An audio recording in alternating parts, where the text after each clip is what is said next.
What if the deadliest predator in the galaxy didn't want to kill you, but crown you? On a planet with an 82% mortality rate, no human had ever survived a full tour of duty. But when Sergeant Elara Myles encountered the legendary Eclipse Maw, a creature that had only existed in terrified whispers, it didn't tear her apart. It knelt, she came to die. The planet crowned her instead.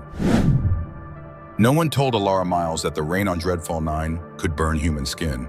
But she learned that in the first 10 seconds after the dropship released her onto the planet's surface, the rain wasn't just water, it was acid. Mild enough to only cause first-degree burns on human skin, but enough to remind you that this planet didn't want you to survive. Dreadfall 9, the AI voice announced through the comm in her specialized helmet. Environmental mortality rate, 82%. Afternoon sunlight can cause third-degree burns. Indigenous fauna, 94%. Venomous flora, 76% carnivorous. Elara snorted, adjusting the heavy pack on her shoulders. Sounds like a dream vacation. Humor, noted Sergeant Myles. The AI responded. Not recommended. Please proceed to the provided coordinates. Your squad is waiting. Elara felt the heaviness in each step, not from the specialized armor or the blaster rifle slung across her back, but from the knowledge that this was a death sentence in disguise. Legally, they called it a redemption opportunity. But Elara knew better. No human from Earth had ever survived a tour on Dreadfall 9. Not one Sigma 6 Regiment PGEC, she muttered, reading the letters on her armband. Planetary Galactic Exploration Corps. As if exploration is what they really want. What they really wanted was disposable bodies, mercenaries, thrill seekers, or in Elara's case, Earth officers who had crossed the line. The metallic green forest appeared before her, each leaf sharp as a razor blade, glimmering under the pale purple sunlight. The air smelled like copper and rot. In the distance, something howled, a sound that seemed to come from both everywhere and nowhere. She checked her nav map, half a mile to the forward base where she'd meet her new squad, her new alien squad, who'd be just thrilled to have a human assigned to them. Just keep walking, Myles, she told herself. Prison would have been worse. But as a branch slashed across her armor, leaving a deep groove in the reinforced material, she wasn't entirely convinced. The forward base wasn't much, just a collection of reinforced pods arranged in a circle, surrounded by a force field that hummed with blue energy. As Elara approached, she could see figures moving around. Tall, short, bulky, slender, all non-human. A scanner registered her approach, and a section of the force field rippled, allowing her entry. She felt a momentary tingle as she stepped through, like static electricity across her skin. The conversation stopped. Every alien eye, some clustered in pairs, others arranged in geometric patterns, turned to look at her. The silence was thick enough to cut with a knife. Well, well, a voice finally broke the quiet. It belonged to a towering figure with blue-gray skin and 4 arms, each ending in 3-fingered hands. They actually sent us the monkey. Elara kept her face neutral. Sergeant Elara Myles, Earth Division, reporting for assignment. A sound like stones grinding together erupted from several of the aliens. A laughter, she realized. Earth Division mimicked the 4-armed alien. You hear that, squad? We've got ourselves genuine Earth Division. Each word dripped with mockery. She'd expected this. Humans were the newest addition to the Galactic Union, barely a century since first contact. Most alien species viewed them as primitive, weak, emotionally unstable. The fact that she was here on the deadliest known planet in charted space only added to the absurdity. Commander Drell, a new voice spoke, deep and clicking and like mandibles snapping together. Elara turned to see who had spoken. The alien was unlike any she'd seen before. A black exoskeleton covered its body with segmented limbs that reminded her of a mantis or spider. Its head housed multiple glowing green eyes, arranged in a pattern that somehow communicated intense intelligence. I believe standard protocol requires squad integration before field deployment, the creature continued. Even for unusual additions, Commander Drell, the 4-armed alien, made a dismissive gesture. Of course, Tactical Officer Vorak, always by the book. He turned back to Elara. You've got 1 hour to stow your gear and review mission parameters. We drop into the eastern sector at 0600 local time. Try not to die immediately, it makes more paperwork for me. The aliens dispersed, some still making that grinding stone laugh. Only the black exoskeletal one. Vorak remained studying her with its cluster of green eyes. You are the first human assigned to Dreadfall 9, he stated, not a question. Lucky me, Elara replied. Luck has no relevance here. Skill, instinct, and adaptation determine survival. His mandibles clicked thoughtfully. Humans are not known for physical resilience. We have other qualities. So I've read, your species compensates for physical inadequacy with creativity. The way he said the word made it sound like a disease. I calculate your survival probability at 12,700 beyond the first mission. Elara shouldered her pack. I've beaten worse odds. That, Vorik replied, his voice somehow colder, is statistically unlikely. He turned away, his segmented legs moving with mechanical precision across the camp. Elara watched him go, realizing she just met the squad member who would be most dangerous to her. Not because he wished her harm, but because he'd already calculated her death as a near certainty. And on Dreadfall 9, certainties had a way of coming true. Elara had been on Dreadfall 9 for 27 days. 27 days of acid rain burning through her armor. 27 days of plants that bled when cut and tried to cut you back. 27 days of her squad waiting, almost hoping for her to die. But she hadn't, not even close. You move differently than the others, Vorik observed as they trekked through the dense undergrowth of the Western Ridge. Today's mission, a simple survival exercise. Simple on Dreadfall 9 meant only a 30% chance of fatality. What do you mean? Elara asked, carefully stepping over a patch of pulsating purple moss. The squad had learned last week that the moss released spores that could paralyze respiratory systems. Jurax, a hulking reptilian specialist, had spent 3 days in medical after inhaling just a few particles. The others' stomp, crash announced themselves. Vorik's mandibles clicked. You slipped like water between stones. Elara shrugged. Old habits from Earth training. We had to evade predators before we had blasters. The comment drew a derisive snort from Commander Drell, who was leading their 8-member squad through the terrain. Primitive instincts won't save you here, human. Dreadfall doesn't care about your evolutionary tricks. With respect, Commander, Elara replied. Survival is survival. Doesn't matter if it's primitive or advanced. Drell was about to retort when their comms crackled. Squad Sigma 6, be advised, came the voice from base command. Atmospheric pressure dropping rapidly in your sector. Storm formation likely. Drell cursed in his native tongue, a series of guttural clicks that the translator couldn't process. Change of plans. We split up. Find shelter rendezvous at Outpost 17 by nightfall. Split up, Elara questioned. Isn't that against protocol and storm conditions? The human questions orders, jeered Mazix, a fluid-based life form contained in a high-tech suit. Shocking. I'm questioning the wisdom of separation in unknown terrain with a climate event approaching, Elara countered. But sure, make it about me being human. Enough, Drell snapped. Teams of 2, Vorik, take the human. Maybe she'll learn something about proper tactical procedure. Elara bit back a response. She'd survived 4 missions now, more than anyone had expected. But the squad's attitude hadn't improved. If anything, her continued survival seemed to irritate them more. This Vorik said, already moving east away from the others. There is a rock formation, 3 kilometers from here. It will provide adequate shelter. Elara followed, noting how Vorik's eyes constantly scanned their surroundings. She'd initially thought his constant vigilance was anxiety, but she'd learned it was more like a computer running constant calculations, survival equations, threat assessments. They moved in silence for nearly an hour, the sky darkening above them to a deep indigo. The wind picked up, carrying strange scents, metallic, sweet, and something else. Now, something primal that made the hair on the back of Elara's neck stand up. Vorik, she said quietly, do you smell that? He paused, his antennae twitching. Yes. Organic compound, unfamiliar. That's when Elara noticed the trees around them, different from the rest of the forest, marked with deep parallel gouges, claw marks that stood taller than she was. We need to move, she whispered, now. Agreed, but not that way. Vorik pointed to the path ahead. Look at the ground. Elara followed his gaze. The forest floor was disturbed, massive depressions in the soil spaced evenly apart. Tracks, whatever made them, was enormous.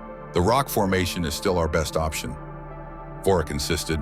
We simply adjust our route, this way. He started moving at a right angle to their original path, but Elara hesitated. Something felt wrong. The air was too still, despite the approaching storm, too quiet. Vorik, wait. Her warning came too late. A massive shadow dropped from the canopy above, landing between them with such force that the ground trembled. Elara was thrown back, her armor absorbing most of the impact as she rolled and came up in a defensive stance. Blaster raised. What she saw froze her blood. It was at least 15 feet tall, with a body like a panther stretched and twisted into something nightmarish.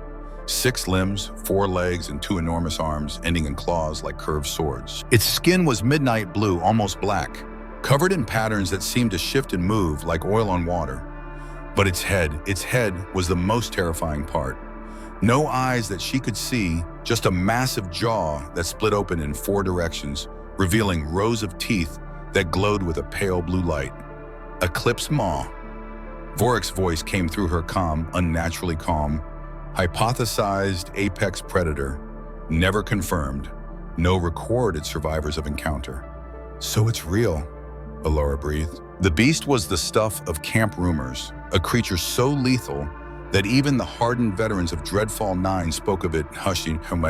Apparently, Vorik replied, do not move, perhaps it hunts by motion. But the creature had already turned toward Elara, its head tilting as if curious. It made a sound, a low rumbling growl that she felt in her chest more than heard. It sees me, she whispered. Impossible, no visible eyes. Perhaps thermal or bioam. The Eclipse Maw took a step toward Elara, then another, each footfall silent despite its enormous size. Vorik, she said, finger hovering over the trigger. If you've got a tactical solution, now would be the time. Calculating blaster effectiveness. Minimal escape probability, 82%. Recommendation, distraction. Before she could ask what kind of distraction, Vorik fired his blaster at a tree behind the creature. The shot exploded against the trunk, sending splinters and smoking debris into the air. The Eclipse Maw didn't even flinch. It kept moving toward Elara, now just 10 feet away. Great plan, she muttered. Unexpected outcome? Vorik admitted. Alternative suggestion, run. But Elara couldn't move, not because of fear, though there was plenty of that coursing through her veins, but because something about the creature's approach didn't read as predatory. It was too deliberate. The Eclipse Maw stopped just 5 feet from her, its jaw closed partially, the glow of its teeth dimming. It lowered its massive head until it was level with hers, and then it sniffed, a long, deep inhalation that pulled at her armor. It's smelling me, Elara whispered. Unknown behavior pattern. Vorik replied, no precedent. The creature circled her slowly, each movement graceful despite its bulk. It sniffed again, this time at her neck, close enough that she could feel the heat radiating from its body. Elara! Vorik's voice had a new edge to it. When it completes the circle, there will be a gap. Run toward my position. But as the Eclipse Maw came full circle facing her again, it did something that defied all explanation. It knelt like a knight before royalty.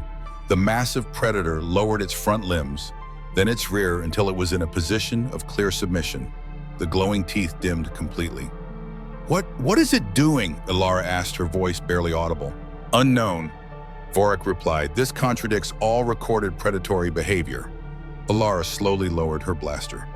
Acting on instinct she couldn't explain, she lifted her hand palm outward toward the creature. It made that rumbling sound again, but softer, almost like a purr. I think it's greeting me.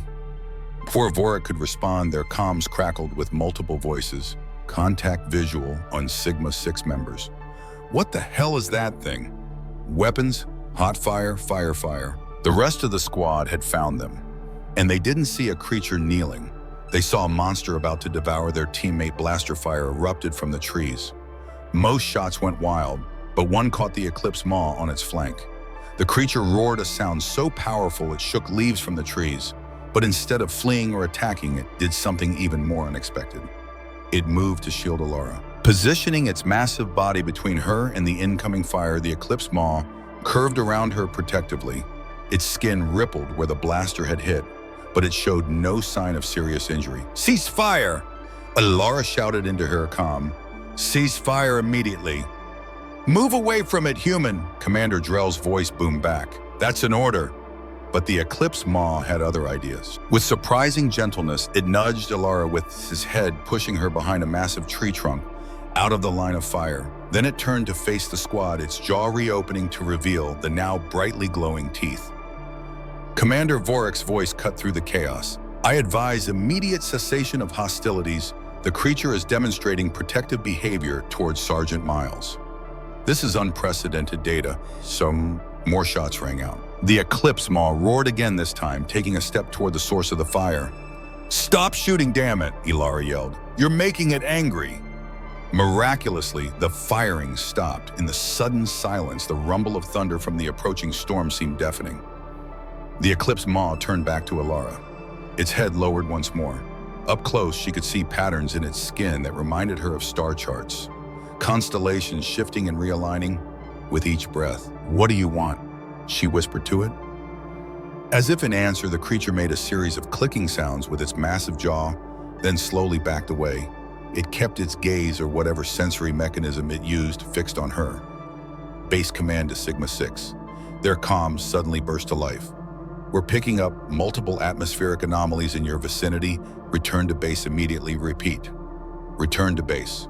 The Eclipse Maw seemed to understand. With one last rumbling sound, it turned and vanished into the forest with impossible speed for something so large. Commander Drell and the rest of the squad emerged from the trees, weapons still raised. Their expressions ranged from shock to disbelief. What, Drell demanded, was that? Before Elara could answer, Vorik stepped forward. That commander was a scientific impossibility, an apex predator exhibiting protective, perhaps even domesticated behavior toward a human it had never encountered before.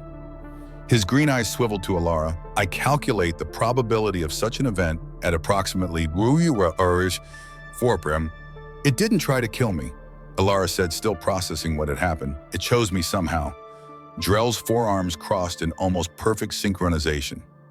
Based now in Myles, you are reporting directly to the Science Division. This isn't just a field incident anymore. As they made their way back to base, the storm finally broke above them, unleashing torrents of acid rain that hissed against their armor. But Elara barely noticed. She kept looking back at the forest, half expecting to see a pair of glowing teeth emerging from the shadows. Something had changed on Dreadfall 9 today. The rules that everyone thought they understood, the kill or be killed law of the jungle, had been broken. And Elara couldn't shake the feeling that this was just the beginning. Pheromones, Dr. Lassiter said, examining the readout on his tablet. You're emitting some kind of bonding pheromone that the creature responded to. Elara sat on an examination table in the Science Division's labs, surrounded by curious aliens in white coats. She'd been poked, scanned, and questioned for 6 hours straight. Humans don't produce pheromones that affect other species, she countered, especially not ones from a planet we've barely explored. Dr. Lassiter, one of the few other humans on Dreadfall 9, though a scientist rather than a soldier, frowned. We don't know that for certain. The Eclipse Maw might have olfactory receptors that... It knelt, Elara interrupted. It recognized me somehow. That's not just smelling something nice. Commander Drell, who had been observing from the corner, stepped forward. The human has a point. The creature's behavior was ritualistic, almost like recognition. Or submission, added Vorik, who hadn't left Elara's side since they returned. His continued presence surprised her. She'd expected him to distance himself from the walking scientific anomaly she'd become. Dr. Lassiter sighed, setting down his tablet. Whatever the case, this changes everything. We thought we knew about Dreadfall's ecosystem. The Eclipse Maw has been a myth until now. A boogeyman story told by veterans. And the first confirmed encounter ends with it behaving like a pet, suggested one of the alien scientists. A small gray creature with bulbous eyes. No, Elara said firmly, not a pet. It wasn't submitting like a domesticated animal. It was, I don't know, acknowledging something. The room fell silent as everyone considered this. Regional command has been notified. Drell finally said, they're sending a specialized team to investigate further. Until then, Sergeant Myles is restricted to base. What? Elara stood up. Why, Because we don't know what's happening. Drell replied, his tone leaving no room for argument. Because in 20 years of operations on this planet, nothing like this has ever occurred. And because if that creature has somehow bonded with you, we need to understand how and why before we risk it following you into more dangerous territories. Elara wanted to protest, but she knew he was right. The Eclipse Maw was an unknown variable in an already lethal equation. There is another possibility.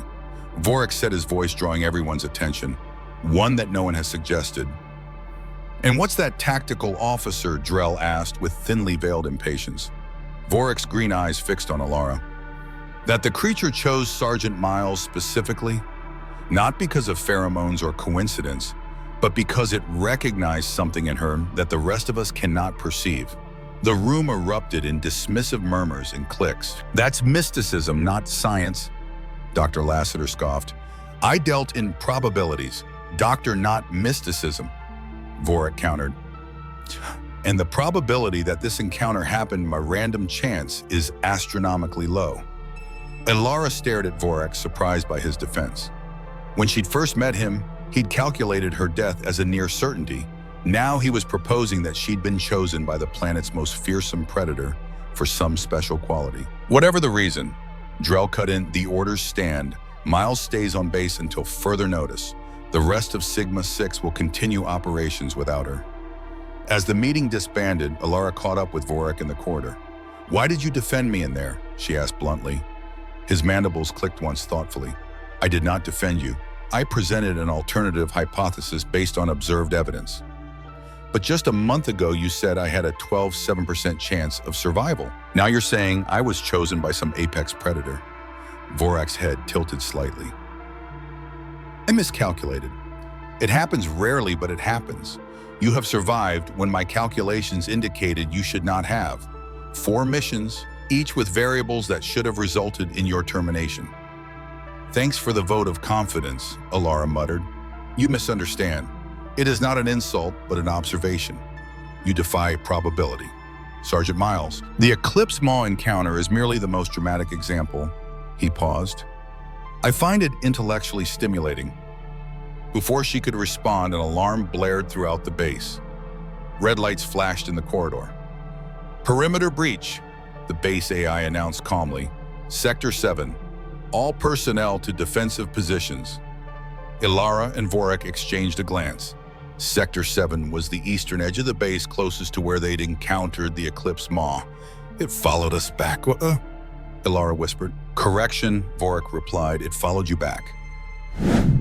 It's not attacking, Elara shouted, pushing past security personnel rushing toward the perimeter. Don't shoot. The base was in chaos, alarms blaring, defensive systems online, soldiers scrambling to positions. Through the transparent force field that surrounded the compound, Elara could see what had triggered the alert. The Eclipse Maw stood just outside the barrier, its massive form eerily still. Unlike their encounter in the forest, it wasn't hiding its presence. It wanted to be seen. Commander Drell was already at the defensive line directing a team with heavy weapons. Prepare to fire on my command. Commander, wait, Elara called, pushing to the front. It's not hostile. Look at its posture. The creature's teeth weren't glowing. Its jaw wasn't splayed open in threat display. It was simply waiting. It followed you home, Drell said flatly, not lowering his weapon. And you think that's not a problem? Vorik appeared beside them, his exoskeleton glinting under the base's emergency lights. The creature has had 17 minutes to attack. It has not. Logic suggests observation is warranted before action. Drell hesitated, then gestured to the weapons team. Hold position, but stay ready. Elara stepped closer to the barrier, just feet away from where the Eclipse Maw stood on the other side. Its skin rippled with those strange shifting patterns like stars rearranging themselves. What do you want? She asked quietly. As if in answer, the creature lowered its head, mimicking the kneeling posture from the forest. Then it backed away several paces and stopped. I think, Elara began, hardly believing what she was saying. I think it wants me to follow it. Absolutely not, Drell snapped. This isn't a field test anymore. Myles Regional Command wants you intact for study. With respect, Commander Vorik interjected. This may be our only opportunity to gather intelligence on the Eclipse Maw in its natural habitat. If Sergeant Myles is correct about a non-hostile bond, you're suggesting we send her out there alone with that thing. Not alone, Vorik replied. I volunteer to accompany her. Elara glanced at Vorik, surprised by the offer. His green eyes remained fixed on the creature beyond the barrier. This is insanity, Drell muttered. but she could see him calculating the potential value of the information against the risk. Regional won't approve this? They don't need to know until afterward, Elara suggested. If something goes wrong, you can say, I went AWOL. Drell's 4 hands clenched simultaneously. You'd risk court-martial for this. Commander, Elara said, meeting his gaze. That creature could have killed me in the forest. It didn't. It could be attacking this base right now. It isn't. Whatever's happening, it's unprecedented. Don't you want to know why? After a long moment, Drell cursed in his native language again. 4 hours? You get 4 hours. Then you're back here? I send the entire regiment after you. Full tactical gear, constant comm link. First sign of danger, you abort. Elara nodded, trying not to show her excitement. Understood, sir. As they geared up, Vorik asked the question she'd been expecting. Why did you volunteer for this? Your survival probability is... Don't start with the percentages again. She cut him off, checking her blaster charge. I'm going because I have to know. Know what, specifically? Elara paused, trying to articulate the feeling that had been growing since her encounter with the Eclipse Maw. On Earth, I was nothing. A problem soldier, disciplinary issues, sent here to die quietly. But that creature, it saw something in me, something worth acknowledging. I need to know what that is. Vorik's mandibles clicked softly. A subjective motivation, but perhaps valid. 20 minutes later, they stood at the edge of the perimeter. The force field shimmered as a section deactivated, creating an opening just large enough for them to pass through. The Eclipse Maw was still waiting exactly where they'd last seen it. As Elara and Vorik emerged from the base, the creature's skin patterns shifted, becoming brighter. What now? Vorik asked, hand hovering near his weapon. Elara took a deep breath and stepped forward. Now we follow it. As if understanding her words, the Eclipse Maw turned and began moving into the dense forest, its massive form somehow slipping between trees with fluid grace. It moved slowly, deliberately, looking back occasionally to ensure they were following. It's leading us somewhere specific, Elara noted as they tracked it deeper into the jungle. Agreed, Vorik replied. Question: to what purpose? They had their answer an hour later when the forest opened up into a massive clearing. In the center stood what appeared to be ruins, ancient stone structures, weathered by time but still recognizably artificial. This is impossible, Vorik said, his voice unusually emotional. All surveys indicated no intelligent native civilization on Dreadfall 9. The Eclipse Maw had stopped at the edge of the ruins, waiting. When Elara approached, it made a series of clicking sounds with its jaw, then proceeded into the complex. The ruins were unlike anything Elara had seen before, structures that seemed to merge with the natural landscape, as if grown rather than built. Strange symbols were carved into surfaces, and at the center stood a circular platform raised above the ground. These markings, Vorik said, examining a wall, they resemble the patterns on the Eclipse Maw's skin. Elara was about to respond when the creature bounded onto the central platform and made that rumbling sound again, the one that resonated in her chest. It was calling her against Vorik's whispered warning. She approached the platform. The Eclipse Maw stepped aside, creating space for her. It wants me to stand there, she realized. Elara, Vorik said, using her first name for the first time. We have insufficient data to determine if this is safe. Nothing on this planet is safe, she replied. And before she could second-guess herself, she stepped onto the platform. For a moment, nothing happened. Then the stone beneath her feet began to glow with a soft blue light, the same color as the Eclipse Maw's teeth. The light spread outward in concentric circles, illuminating symbols across the entire complex. The Eclipse Maw made a sound unlike anything she'd heard before, almost musical in its complexity. Then, to her astonishment, other creatures emerged from the forest. Different species, but all with the same shifting skin patterns. Smaller than the Eclipse Maw, but clearly related. They surrounded the platform, making similar musical sounds. Vorik, Elara whispered, what's happening? He had moved to the platform's edge, his green eyes wide. I believe we're witnessing some form of recognition, ceremony. The Eclipse Maw approached Elara again, lowering its massive head. This time, it gently pressed its forehead against hers. The contact lasted only seconds, but in that moment, Elara felt something, a rush of images and sensations too fast to process. When the creature pulled away, she staggered, dizzy from the experience. Are you injured? Vorik asked, reaching out to steady her. No, she gasped. It showed me something, like a memory, but not mine. She tried to make sense of the fragments. This place used to be a city. These creatures, they weren't just animals. They were more. The ceremony, or whatever it was, ended as abruptly as it had begun. The lights faded, and the smaller creatures retreated into the forest. Only the Eclipse Maw remained, watching Elara with an intelligence that she could no longer deny was far beyond animal instinct. "We need to report this," Vorik said as they made their way back to base. "This changes everything we understood about Dreadfall 9. Elara nodded, but her mind was elsewhere, still trying to process the images the creature had shared. "They were guardians," she murmured, "protectors of something important." "What makes you say that?" "I can't explain it. It's just a feeling, like it was trying to tell me about a responsibility." Vorik was silent for a long moment. In many intelligent species' cultural development, complex social structures often include the concept of chosen leaders, individuals selected for specific qualities to guide the group. Elara stopped walking. "Are you saying what I think you're saying? I am presenting a hypothesis based on observed evidence," Vorik replied carefully. "The Eclipse Maw didn't just recognize you, Elara. It selected you for what purpose we cannot yet know." 3 weeks later, Elara stood at the edge of a battlefield, watching the Eclipse Maw tear through an enemy that no one had expected. Pirates, deep space raiders who thought Dreadfall 9's research outpost would be easy targets. They'd been wrong. "Sector 4 clear," she reported into her comm. "Moving to support Sector 3. "Acknowledged," Commander Drell's voice replied, "and your companion." Elara glanced at the massive predator loping beside her. "Still with me?" That was an understatement. Since the ceremony at the ruins, the Eclipse Maw had rarely left her side. More surprisingly, PGEC Command had allowed it after initial shock and skepticism. They'd recognized the tactical advantage of having a legendary apex predator fighting on their side. The first time the Eclipse Maw had joined them in combat had been an accident. A routine patrol had encountered hostile wildlife, a swarm of razor-winged insects that could strip flesh from bone in seconds. The squad had been pinned down low on ammo when the creature appeared from nowhere, destroying the swarm with terrifying efficiency. After that, it was hard to argue with results.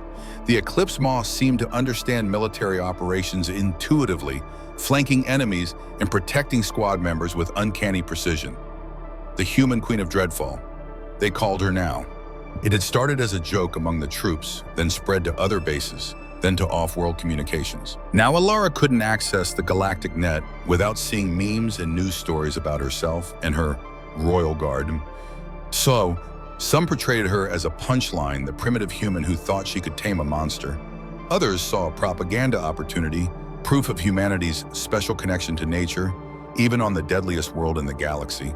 Neither narrative captured the truth, which was both simpler and more complex. She and the Eclipse Maw understood each other in ways that defied explanation. Reaching Sector 3, Elara found Vorik coordinating defensive positions. Since their discovery of the ruins, he'd become something of an ally, perhaps even a friend. His initial calculations about her inevitable death had been replaced by a fascination with her unlikely story. "Pirates breached the research lab," he reported. "Objective appears to be data theft rather than destruction." "What kind of data?" Elara asked, signaling the Eclipse Maw to hold a position with a hand gesture she'd developed, unknown, but given the specific target, likely valuable. A blast door at the lab's entrance had been forced open. Inside, they could hear weapons fire and shouting. "Plan," Elara asked, checking her blaster charge. "Standard breach protocol would be ineffective. They have superior numbers and defensive position." Elara glanced at the Eclipse Maw, which was watching her expectantly. Over the weeks, she'd begun to understand its nonverbal cues, the way its skin patterns shifted to indicate alertness or caution, how the glow of its teeth brightened before action. More than that, she'd started to receive impressions from it, not quite thoughts, but concepts, intentions, as if their contact at the ruins had established some rudimentary form of communication. "I have an idea," she said, turning to the creature. "But it's risky." She focused on creating a mental image herself entering from the front as a distraction, while the Eclipse Maw used its superior mobility to attack from above. She had no idea if this crude attempt at communication would work, but to her amazement, the creature's skin patterns shifted in what she now recognized as acknowledgement. "You and that thing aren't actually talking, are you?" Vorik asked, his tone somewhere between scientific curiosity and genuine concern. "Not exactly," Elara replied, "but we understand each other." Without further explanation, she moved toward the lab entrance, signaling for Vorik to follow. The Eclipse Maw disappeared around the building's perimeter, heading for the roof access.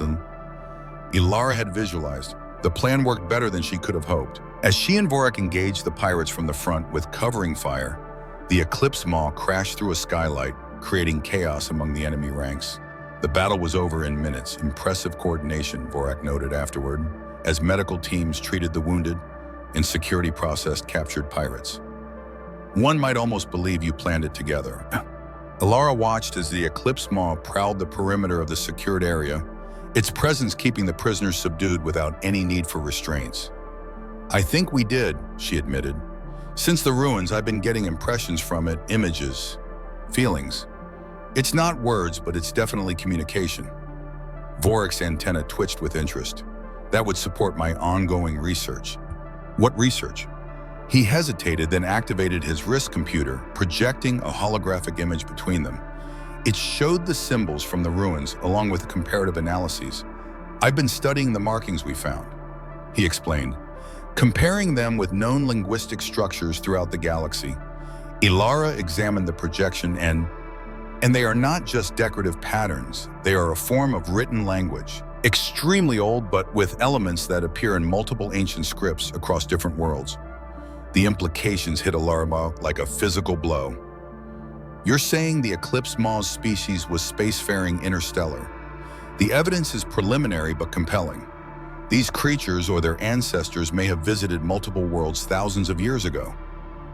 Elara looked at the Eclipse Maw, seeing it with new eyes. Not just an apex predator, but potentially the descendant of an ancient advanced species. "There's more," Vorik continued, swiping to a new image, a partial translation of one of the wall carvings. "This section appears to describe a ritual, a selection process for what translates roughly as speaker. An individual chosen to, I believe the closest concept would be, commune with the Guardians." "Guardians," Elara repeated. "That's the impression I got at the ruins, that they were protecting something." "Yes, and according to these fragments, the speaker was not chosen from among their own kind, but from visitors. Other worlds, other species." The realization dawned slowly. They chose ambassadors, representatives from other species who would what? Speak for them, work with them. "Perhaps," Vorik agreed, "but the text is fragmentary. What is clear is that the selection was considered sacred. The chosen ones were given special status." "Like royalty," Elara murmured the nickname Human Queen of Dreadfall, suddenly taking on new meaning. "Indeed, but not mere figureheads.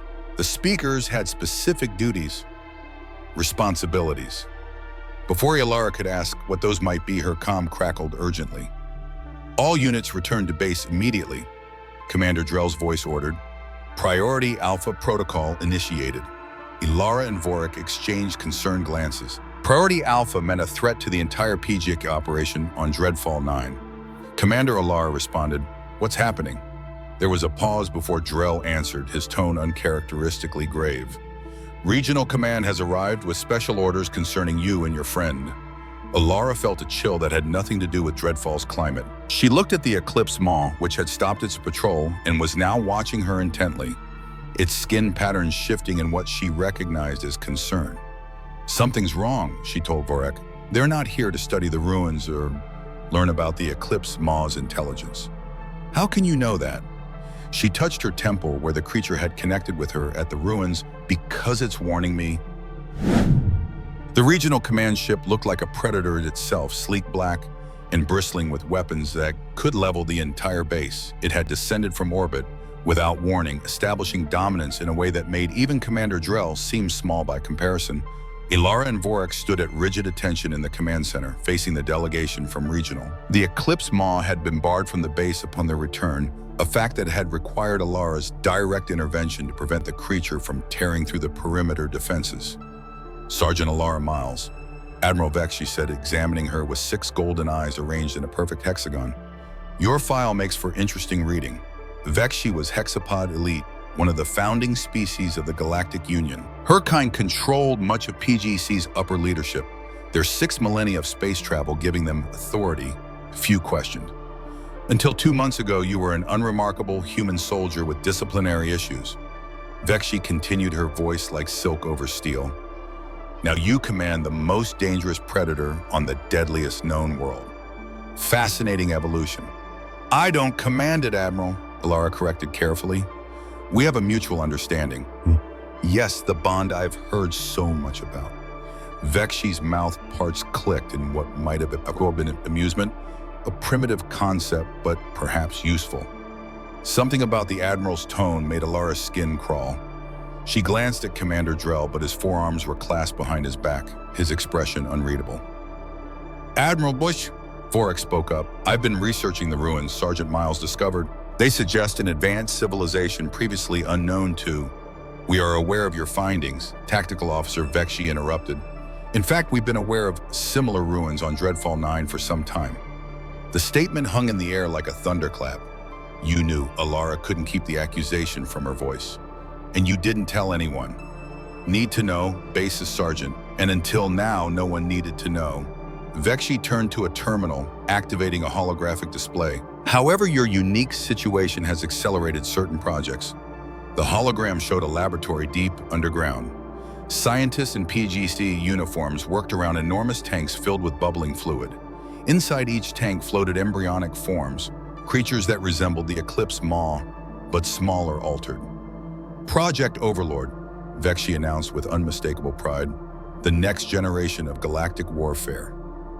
Elara stared at the images in horror. You're breeding them, experimenting on them? We're improving them, Vexi corrected, genetic modifications to enhance obedience, reduce size for transport efficiency, increase aggression toward designated targets. Your bond with the wild specimen has proven what our scientists theorized, that these creatures can form psychic links with certain individuals. They're not just animals, Elara said, struggling to keep her voice steady. They're intelligent, the ruins prove it. They once had a civilization language. Had being the operative word sergeant, whatever they once were, they are now apex predators. Weapons waiting to be utilized. And where do I fit into this plan, Elara asked, though she already suspected the answer. Vexi's golden eyes gleamed. You will help us understand how the bond forms. Our scientists will analyze your brain patterns, hormonal signatures, genetic markers, whatever makes you special to these creatures. Once we isolate those factors, we can replicate them in selected soldiers. And the Eclipse Maw, gasped. The one bonded to Sergeant Myles. A pause too long for comfort. It will be studied as well. Vexi finally answered, every aspect of its biology cataloged for our program. You mean dissected? Elara translated, bile rising in her throat. Taken apart piece by piece. Don't be dramatic. Sergeant, it's a necessary sacrifice for galactic security. Gush and Admiral Commander Drell finally spoke. With respect, the Eclipse Maw has been a valuable tactical asset. Its intelligence and combat capabilities are precisely why we need to understand it fully. Vexi cut him off. Imagine an army of these creatures, each bonded to an elite soldier, completely loyal, utterly lethal. The Galactic Union would be unassailable. Elara felt a strange pressure building in her mind, a sense of alarm and rage that wasn't entirely her own. The Eclipse Maw somehow sensing her distress from outside the base. I won't help you turn them into weapons, she said firmly. They chose me as a speaker, not a handler for your war beasts. Vexi tilted her head. Speaker. Interesting terminology. Where did you encounter that concept? Elara realized her mistake too late. Vorik hadn't shared his translations publicly yet. It doesn't matter, Vexi continued before Elara could answer. Your cooperation isn't actually required, Sergeant, just your presence. The bond works whether you consent or not. The Admiral nodded to someone behind them. Before Elara could react, she felt a sharp pain in her neck. A hypodermic injector pressed against her skin. You'll be escorted to the research facility. Vexi informed her as the sedative began to take effect. Your friend outside will be contained by our specialized teams. Try not to worry, you're about to make history. As darkness closed around her vision, Elara's last thought was a desperate warning, not in words but in raw emotion, directed at the creature waiting beyond the wall's run. Elara woke to the sound of alarms. Again, her head pounded as she tried to orient herself. She was in a cell, small white antiseptic. A prisoner's jumpsuit had replaced her armor. A force field hummed across the entrance, casting everything in a pale blue glow. "Good you're conscious," a familiar voice said. Elara turned to see Commander Drell standing outside her cell, looking unusually agitated. All four of his arms held weapons. "What's happening?" she asked, her mouth dry from the sedative. "Your pet is... What's happening?" Drell replied. "It's tearing the base apart, looking for you." As if on cue, a distant explosion shook the walls, followed by the unmistakable roar of the Eclipse Maw. "It's not my pet," Elara said, struggling to her feet. "And you can't stop it, not if it thinks I'm in danger." "Admiral Vekshi's containment team discovered that the hard way," Drell agreed grimly. 20 soldiers dead. Top-line equipment destroyed. The creature is being selective, though. It's only killing those directly in its path to you. Elara pressed her hand against the cell's wall, feeling the vibrations of another distant impact. "Where am I?" "This isn't the main base. Research facility, underground Vekshi, had you transferred immediately after sedation." Drell checked a readout on his wrist computer. "The creature attacked 3 hours later. It's been hunting you ever since." "Why are you telling me this? Aren't you on Vekshi's side?" Drell's four eyes blinked in sequence. "I'm a PGC Commander, Myles. I follow the orders, but I also recognize when those orders are fundamentally flawed." He paused. "I've seen what Overlord really is, what they plan to do with the data. It's not just about defense anymore." "It never was," Elara said. "They want weapons slaves. The hexapods have been losing influence in the Union for the past century," Drell explained. "Too many new species joining, diluting their control. Overlord would give them leverage again, especially against emerging powers. Like humans," Elara realized. "We've been expanding too quickly for their comfort." Another explosion closer this time. Drell flinched.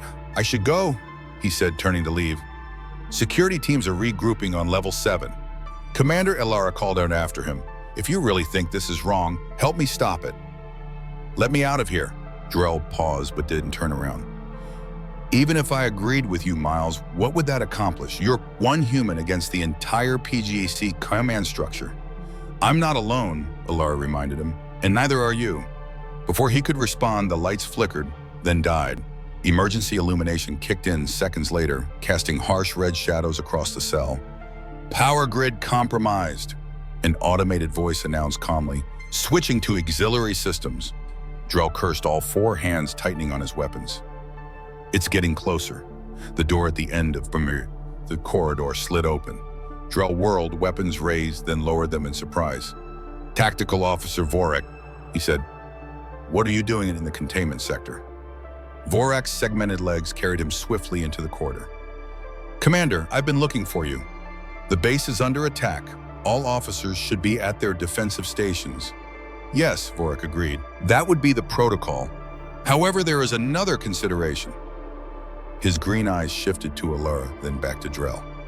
"I've completed my analysis of the ruins." Drell's posture tensed with impatience. "This isn't the time for archaeological reports, Tactical Officer. On the contrary, it may be the only relevant information at this juncture." Vorak activated his wrist computer, projecting a holographic image between them. More translations of the ruins' symbols. The speakers weren't just ambassadors, he explained rapidly. They were regulatory elements in a complex system. The creatures, the ones we now call Eclipse Maws, were guardians of something buried deep beneath Dreadfall 9's surface, something they considered sacred. Another explosion rocked the facility closer still. Dust rained from the ceiling. "What does this have to do with our current situation?" Drell demanded. "Project Overlord's main facility isn't just a laboratory," Vorak continued. "It's built directly over what the ancient text called the Heart, a power source of some kind. The Maws were engineered to protect it, and the speakers to ensure they perform that role correctly." "Are you saying these creatures were created?" Drell asked, disbelief evident in his voice. "Artificial, designed at minimum, by whom or what the texts don't specify, but they are not merely animals. They are sentient guardians with a specific purpose."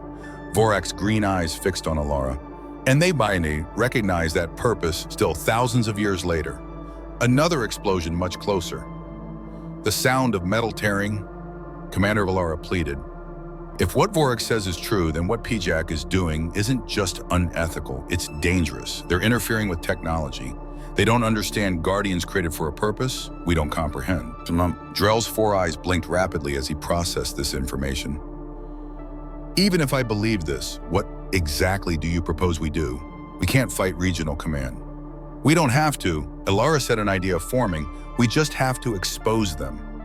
The Galactic Union has strict laws about exploiting sentient species.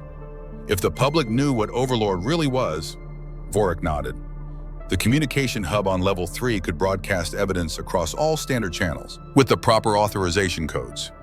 "Which I have," Drell admitted reluctantly. The facility shook again. Warning lights flashed along the corridor. "Containment breach on level 5, the automated voice announced. "All security personnel to emergency stations." Drell looked between Elara and Vorik, then at the holographic translations still floating in the air. With a resigned sigh, he raised his weapon and fired not at them, but at the control panel beside Elara's cell. The force field flickered and died. "If we do this," he said as Elara stepped cautiously out of the cell, "it's treason against PGC, against regional command. It's loyalty to something more important," Elara countered. "To principles the Union claims to stand for." "Fine words." Drell muttered, "Let's hope they're worth dying for." Getting to level 3 was harder than it should have been. The facility was in chaos. Security teams rushing to contain the Eclipse Maw's rampage scientists evacuating with research data, automated defense systems activating randomly as power fluctuated throughout the complex. They had almost reached the communication hub when they encountered Admiral Vexi. She stood in the corridor ahead, surrounded by a personal guard of 6 elite soldiers. Her golden eyes widened at the sight of Elara free from her cell, flanked by Drell and Vorik. "Commander," she hissed, "I see you've made your choice. Disappointing?" "Admiral," Drell replied stiffly, "we know what Overlord really is, what you're interfering with on this planet. What I'm doing is securing the future of the Galactic Union," Vexi snapped. "These creatures are assets, nothing more. The ruins are historical curiosities. The heart, if it even exists, is just another power source to be harnessed." "You're wrong," Elara said, stepping forward. "The Eclipse Maws aren't just animals you can weaponize. They're guardians, sentient beings with a purpose." Charming mythology. Sergeant, but irrelevant to military reality. Vexi gestured to her guards. "Secure them. Kill the human if she resists. The others can face court-martial." The guards raised their weapons, then froze as a low rumbling growl echoed through the corridor, and a sound Elara had come to know well. "That's not possible," Vexi whispered. "We're 6 levels underground. It can't have reached this deep." But the Eclipse Maw had. It appeared at the far end of the corridor, its teeth glowing bright blue in the dim emergency lighting. Its skin patterns shifted rapidly. Anger, determination, purpose. "Stand down, Admiral," Elara warned. "It won't attack unless I'm threatened." Vexi's response was to draw her own weapon, a high-powered blaster rarely seen outside Admiralty circles. "I will not be dictated to by a primitive human and an animal," she snarled, aiming at Elara. It was the wrong move. The Eclipse Maw moved with impossible speed, covering the length of the corridor in seconds. 2 guards were thrown aside like toys. Another fired and missed. The 4th was caught by a swipe of massive claws. Vexi got off 1 shot, a blast that scorched the creature's flank, but didn't slow it. Then she was pinned against the wall. The Eclipse Maw's massive jaw hovering inches from her face, teeth glowing like blue fire. "Call it off!" Vexi screamed, her composed demeanor shattered by terror. Elara approached, slowly placing her hand on the creature's side. "It's all right," she said softly. "We need her alive." The Eclipse Maw growled, but released the Admiral, who collapsed to the floor. Her exoskeleton cracked in multiple places. "The communication hub," Vorik reminded them. "We must hurry." Inside the hub, Drell's authorization codes gave them access to the facility's secure files. What they found confirmed their worst fears. Project Overlord wasn't just about weaponizing the Eclipse Maws. It was about extracting and replicating the energy source the creatures had been created to guard, what the ancient text called the heart. "It's some kind of reactor," Vorik explained as they examined the files. But unlike anything in our technological records, it generates power through a process our scientists don't understand. And PGEC wants to weaponize it, Elara concluded. Turn the Guardians against their original purpose. The heart has been dormant for millennia, Drell added. But Overlord's excavations have reactivated portions of it. That's why the Eclipse Maws are becoming more active across the planet. Elara looked at her companion, who had settled into a vigilant posture near the door. They sense the threat, she realized. They're waking up to protect what they were created to guard. Working quickly, they compiled evidence from the facility's own databases. Research logs, excavation reports, genetic modification, plans for captive, Eclipse Maw offspring. Drell added his command authentication, certifying the data as legitimate PGEC records. I'm routing this through emergency channels, he said. It will broadcast to every Union world within range tagged as critical intelligence. Colonial governments, media outlets, civilian networks, everyone will receive it simultaneously. Vekshi's people will try to discredit it, Vorik warned. Not if we include this, Elara said, activating her helmet's recording function. My name is Sergeant Elara Myles, Earth Division, currently stationed on Dreadfall 9. What I'm about to tell you violates at least 6 security protocols, but the public deserves to know the truth about Project Overlord. She explained everything: the ruins, the ancient guardians, the bond sheet formed, and PGEC's plans to weaponize both the creatures and the mysterious technology they protected. As she spoke, the Eclipse Maw moved to stand beside her, its presence adding undeniable visual impact to her words. This isn't just about military advantage, she concluded. It's about respecting sentient life, no matter how different from our own. The Eclipse Maws were created to protect something their makers considered sacred. Instead of exploiting them, we should be learning from them, working with them, not enslaving them. When the recording was complete, Drell added it to the data package. Ready to transmit. Elara nodded. Do it. With a few keystrokes, the truth about Project Overlord spread across the stars, impossible to contain or recall. What now? Vorik asked as the confirmation of successful transmission appeared on the screen. Before Elara could answer, a new alarm sounded different from the others, deeper and more urgent. Facility lockdown initiated. The automated system announced reactor containment protocols activated. All personnel evacuate immediately. What's happening? Elara asked, looking to Drell. His 4 eyes widened as he checked the facility's status. Someone's activated the self-destruct sequence. The entire research complex is going to explode with the heart underneath it. Vekshi Vorak realized, if she can't have the technology, she'll ensure no one else can either. But the heart isn't just technology, Elara said, a growing dread filling her. If what the ruins suggested is true, destroying it could have consequences beyond just losing a power source.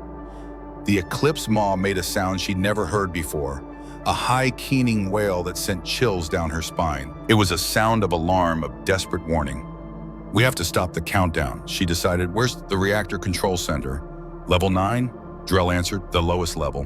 But the security protocols can be overridden with your authorization. Vorik finished. Theoretically, more explosions rocked the facility, not from the Eclipse Maw this time, but from the self-destruct sequence beginning its work. We have 16 minutes before total containment failure, Drell reported grimly.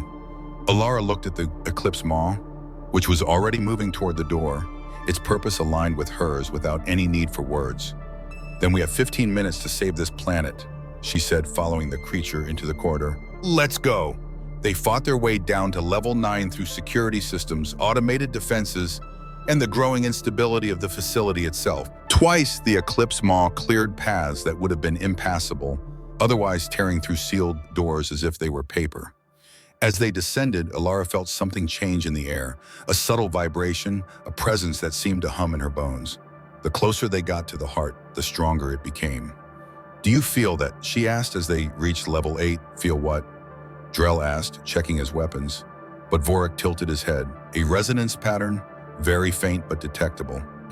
The Eclipse Maw's skin patterns had changed too, shifting more rapidly with new configurations Elara hadn't seen before. It's responding to the heart. She realized they're connected somehow. When they finally reached level 9, they found the reactor control center in chaos. Emergency systems flashed warnings across every screen. The few technicians remaining were frantically trying to stabilize systems that were rapidly failing. "Command override," Drell announced, stepping forward. "Abort self-destruct sequence." A technician looked up in surprise. "Sir, we can't." Admiral Vexy locked it with her personal codes. "Even your authority can't." The control room door burst open again. Admiral Vexy stood there, her uniform torn, golden eyes blazing with fury. Behind her, a squad of elite guards aimed weapons at their small group. "I should have known you'd try to interfere," she said, her voice eerily calm despite the chaos. "But it's too late. In less than 10 minutes, this facility and everything beneath it will be obliterated. The Union will mourn the tragic accident that killed everyone stationed here." "You're mad," Drell said, all four hands clenching into fists. "You'd destroy an irreplaceable asset out of spite." "Not spite, Commander, necessity. If I can't control the technology, no one will." Vexy's gaze shifted to Elara. "Especially not some backward species that hasn't even been spacefaring for a full century." The Eclipse Maw growled, moving to position itself between Elara and the new threat. "You still don't understand," Elara said, placing a calming hand on the creature's flank. "The heart isn't just technology. It's not a weapon, it's part of a system that includes these guardians." "Spare me your mysticism," Sergeant Guards terminate them.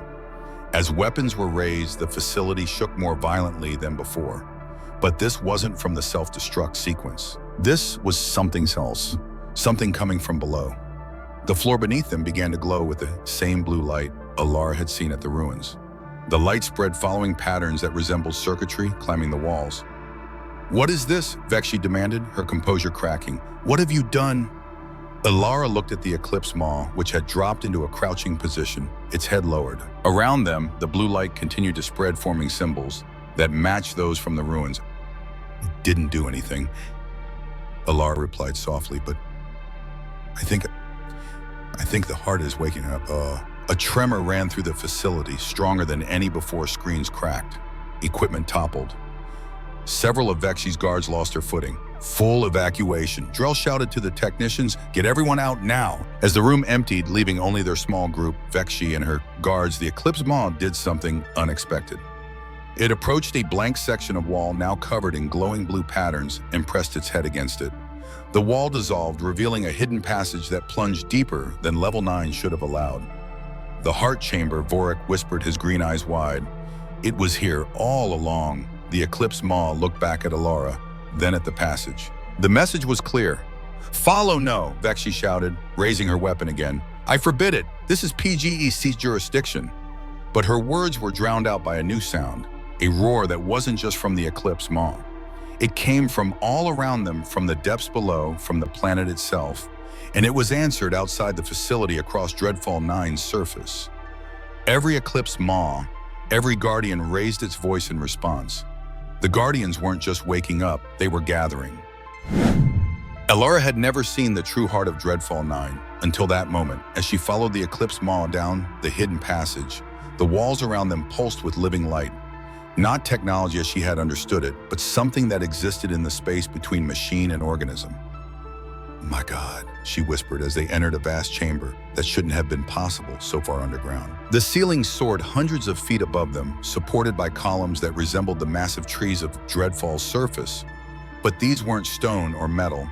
They seemed alive, pulsing with the same blue energy that had guided them here. At the center of the chamber stood what could only be the heart. It was a sphere of pure energy, suspended in midair, roughly 20 feet in diameter. Within it, patterns of light shifted and swirled, not random, but with clear purpose and intelligence. The resonance Elara had felt earlier was overwhelming here, vibrating through her body at a cellular level. Around the sphere, a dozen Eclipse Maws had gathered, forming a perfect circle. Their skin patterns synchronized, creating a unified field of shifting constellations.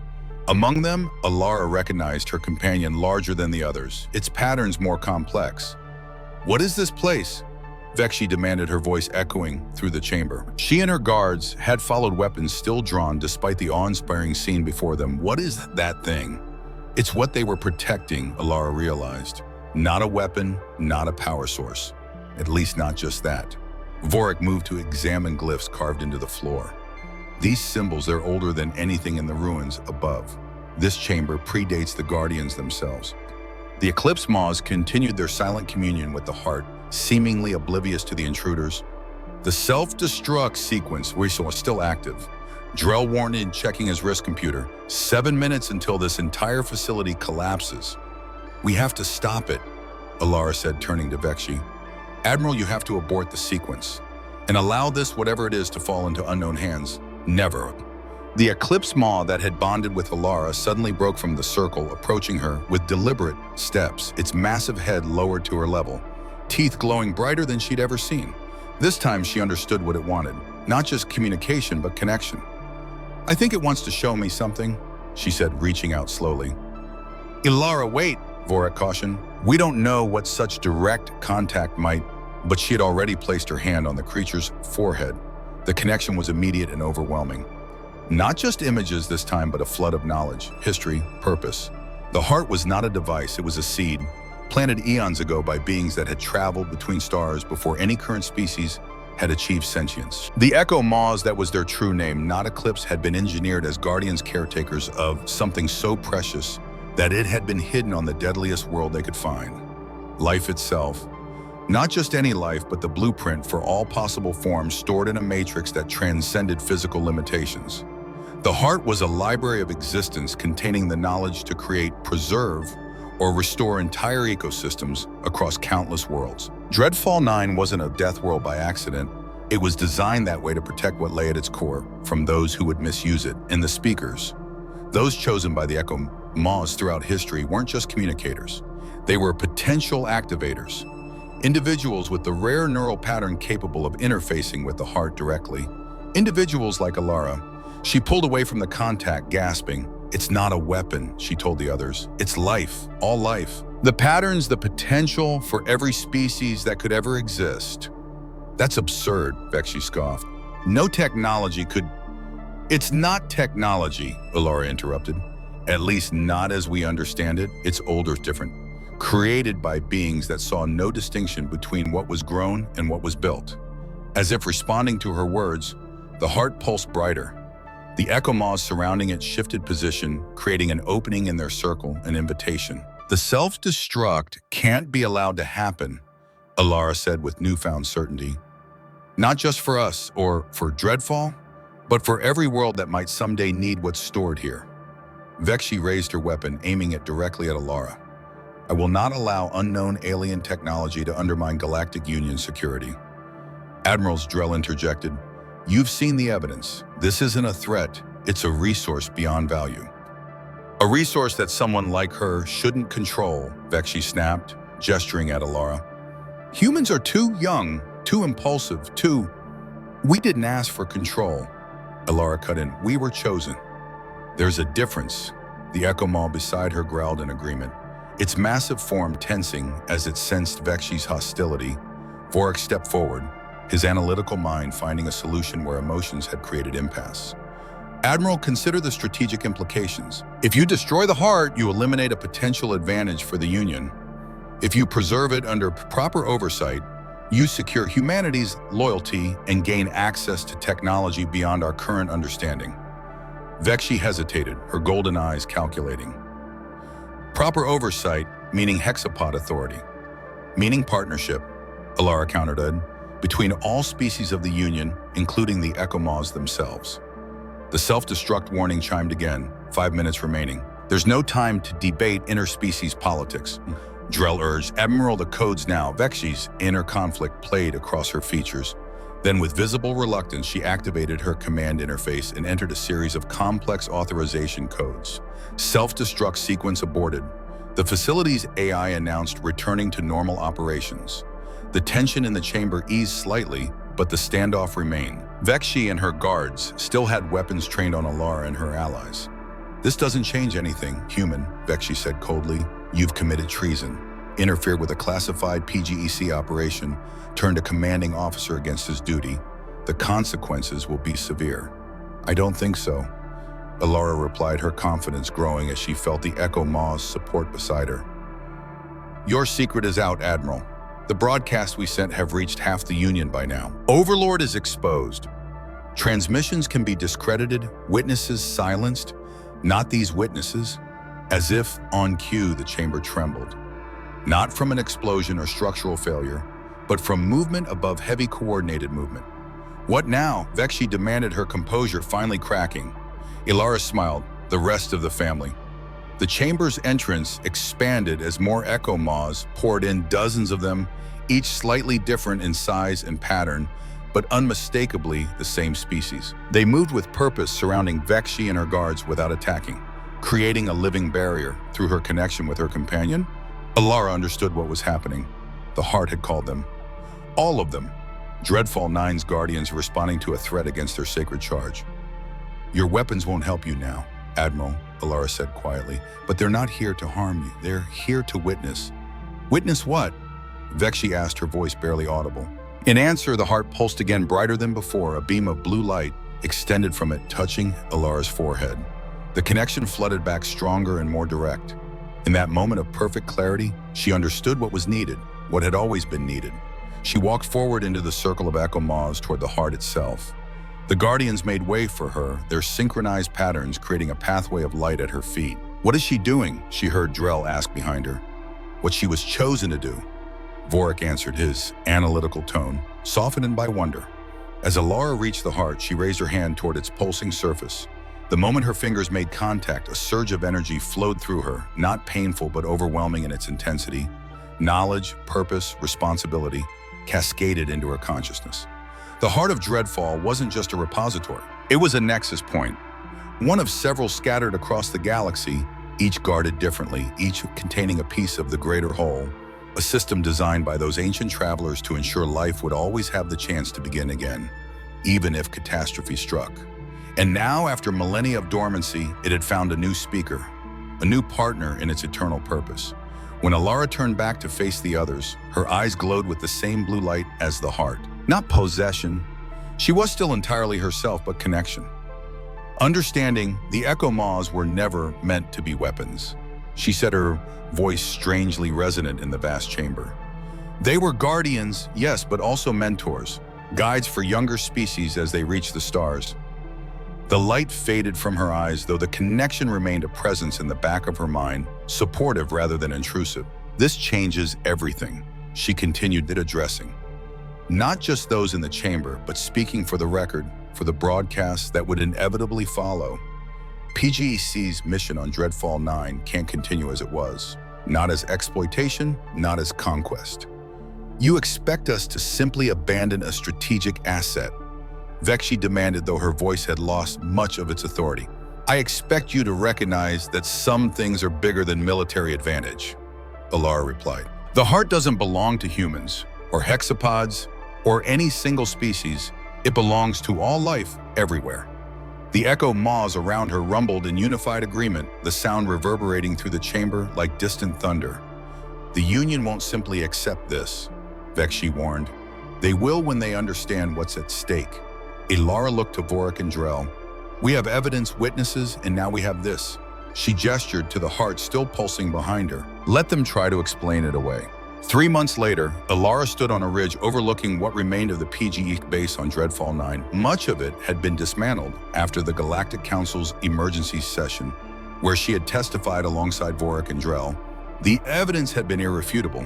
Project Overlord had violated at least 17 Union laws regarding sentient species rights, not to mention ethical protocols for dealing with pre-Union civilizations, which the Echo Maws technically qualified as despite their current non-technological state. Admiral Vexi had been relieved of command. PGEC's authority over Dreadfall 9 had been revoked and a new designation had been established. Protected Nexus World, a status previously unheard of in Union law. "The last transport leaves tomorrow," Vorik said, joining her at the ridge.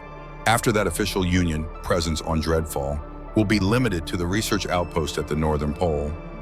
"Good," Elara replied. "The less interference, the better. You're certain about staying?" His green eyes studied her with the same analytical precision as always. But there was something new there too. Concern, perhaps even friendship. "I'm certain the connection with the heart. It's not something I can just walk away from, and the Echo Maws need a speaker. The Council has authorized your position as liaison," Vorik continued. "The first of its kind. There is no precedent for a human serving as intermediary between a protected world and the Union." Elara smiled. There's no precedent for any of this. We're making it up as we go. Below them in the valley that had once housed PGEC's main compound, dozens of Echo Maws gathered. Not in threat or aggression, but in community. Since the heart had awakened, they had begun to show more complex social behaviors, communicating with each other in ways that Elara was only beginning to understand. Her companion, the first, the one who had chosen her, stood apart from the others, watching her on the ridge. It had not left her side since the confrontation in the heart chamber. "They're still calling you the Queen of Dreadfall, you know," Vorik remarked. "The broadcasts have made you something of an interstellar celebrity." Elara shook her head. "I'm not a queen. I'm just a translator, a bridge." To them, perhaps the distinction is meaningless. In many hierarchical species, leadership is defined by mutual benefit, not dominance. "Maybe," she conceded, "but I'd rather not rule anything. There's been enough of that here already." Commander Drell had chosen to stay as well, overseeing the transition of PGEC facilities to the new research mandate. He approached them now, his forearms loaded with equipment, final checks complete on the monitoring system. He reported, "The Heart's chamber is now protected by security protocols that only you can override, Sergeant, or should I say Speaker." "Just Elara is fine," she replied. "I've had enough titles for one lifetime." "Well, just Elara, the Council sends their regards. And their warnings, not everyone is pleased with this arrangement. The Hexapod delegation in particular seems to think we've handed an incalculable advantage to humanity." "We haven't," Elara said firmly. "What we've done is recognize that some things don't belong to any one species. The Heart doesn't care about our politics or our borders. It exists to preserve life on life." As if responding to her words, her Echo Maw companion bounded up the ridge to join them. It no longer frightened her allies. Both Drell and Vorik had grown accustomed to its presence, even if they maintained a respectful distance. "What will you do now?" Vorik asked. "With the base dismantled and most personnel leaving, you'll be largely alone here." Elara placed her hand on the Echo Maw's flank, feeling the familiar patterns shift beneath her touch. "I won't be alone. And there's work to do. The Heart showed me things, other chambers, other worlds where its kind exist. We've barely scratched the surface of understanding what it is, what it can do. And what it wants," Drell added a note of caution in his voice. "Yes," Elara agreed, "that most of all, the sun was setting over Dreadfall 9, casting the deadly jungle in shades of purple and gold. From up here, it looked almost beautiful. The metallic leaves catching the light, the toxic pools reflecting the sky. They sent me here to do," Elara said softly. "A disgraced Earth soldier with nowhere else to go. Disposable, expendable. And instead you found purpose," Vorik observed. "More than that, I have found belonging." She looked at her Echo Maw companion, who gazed back with what she now recognized as affection. "They tried to make me prey. The jungle made me queen." The creature rumbled in agreement, then turned toward the valley below where its kin waited. It looked back at Elara, the invitation clear. "Duty calls," she said with a smile. "The first official meeting of the Echo Maw Council. We'll monitor from the outpost," Drell assured her. "Though I doubt you need our protection anymore." "It was never about protection," Elara replied, already starting down the ridge following her companion. "It was about recognition, seeing each other for what we truly are." As she descended into the valley, the other Echo Maws formed a path for her, their skin patterns shifting in synchronized greeting. Not submission, but acknowledgement. Not worship, but partnership. Behind her, the last light of day caught the dismantled PGEC base, making the metal gleam, like a forgotten monument to an approach that had failed. Ahead, the deadly beauty of Dreadfall 9 stretched to the horizon, no longer a prison sentence but a home. The Echo Maw at her side made a soft musical sound, the same tone she'd heard in the heart chamber. Around them, the others took up the call, creating a chorus that echoed through the valley. "I hear you." Elara told them, "I understand." And she did, through her bond with the heart. Through the countless hours communing with these ancient guardians, she had begun to grasp their greater purpose, not just to protect, but to guide, to remember. To ensure that in the vast darkness between stars, the light of life would never be extinguished. She had come to Dreadfall 9 as a prisoner, sent to die on a death world. She would remain as a speaker, chosen to live on a world teeming with possibilities beyond imagination. As night fell over the valley, Elara and her Echo Maw walked side by side into the deadly jungle they both now called home. Behind them, like a royal procession, The other guardians followed not in servitude but in solidarity, not because she dominated them, but because she had earned their trust. The Eclipse Maw's blue teeth glowed in the darkness as Elara walked deeper into the jungle, no longer a death sentence but a kingdom. They tried to make me pray, the jungle made me queen. If this story of humanity's unexpected triumph against impossible odds resonated with you, make sure you hit that subscribe button and notification bell. Our channel brings you the best in sci-fi storytelling every week. Tales where humans aren't just surviving the galaxy, but changing it forever. Drop a comment below, telling me which part of Elara's journey hit you hardest. Was it when the Eclipse Maw first knelt before her, when she discovered the ancient ruins, or that final confrontation at the heart?